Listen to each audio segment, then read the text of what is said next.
Shida ni moja, watoto wanakuwa wanatekwa, hakuna kiongozi yoyote aliyewahi. Lazima uwe na tahadhari kubwa sana kuongoza watu.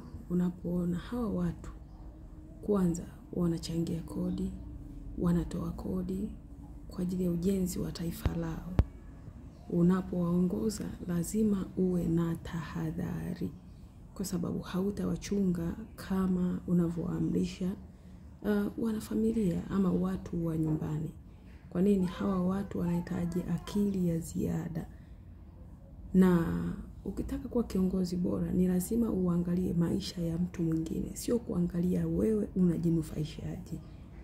Ikiwa utajiangalia wewe namna gani unavyoweza kupata mali, ugomvi hauwezi kuisha.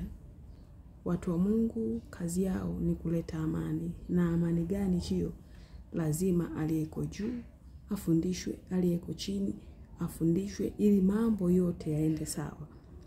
Unapomwambia mtu kaa kimya wakati analia, ni kazi ngumu sana kumnyamazisha, mpaka umpe suluhisho la kwa nini analia. Lakini kama humpi suluhisho, huyu mtu atawekea tu moyoni kimya. Siku ya kiibuka, unakuta mambo yanafika vibaya ama pabaya.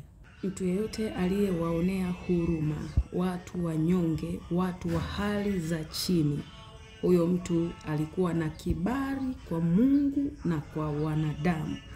Mtu yeyote aliyejihusisha na watu wasio na uwezo wa kumlipa chochote alikuwa na kibali toka kwa wanadamu mpaka kwa Mungu.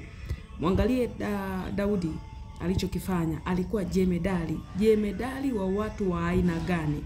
Jemedali wa watu masikini, walio na dhiki, walio na uchungu moyoni mwao, watu ambao hawana suluhisho lolote.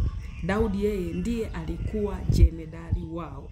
Na ndio maana wakati wa vita watu wake Daudi walimwambia Daudi, wewe kaa ndani, sisi tutaenda kwa niaba yako. Maana ukifa wewe tutaizima taa ya Israeli. Ukifa wewe mmoja ni sawa na watu 10,000 zaidi.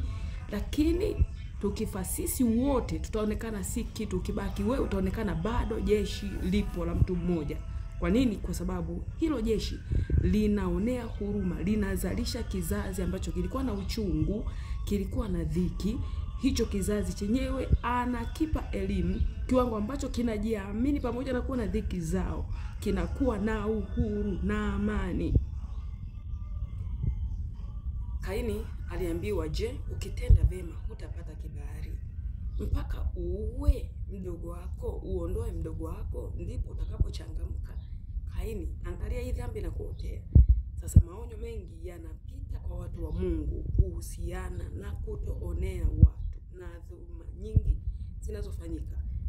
Unapewa tahadhari kwamba Kaini, usipotenda vema tu, ukitenda vema hautapata kibali. Kama uchukue mtu uumize, umuue. Kaini, mali uliochukua Kaini haitoshi, vitu ulivyomiliki Kaini havitoshi, mpaka ukachukue uhai wa watu. Unaona, kumiliki hivi tu havitoshi. Sasa hata watu wenyewe watakuwa mikononi mwangu.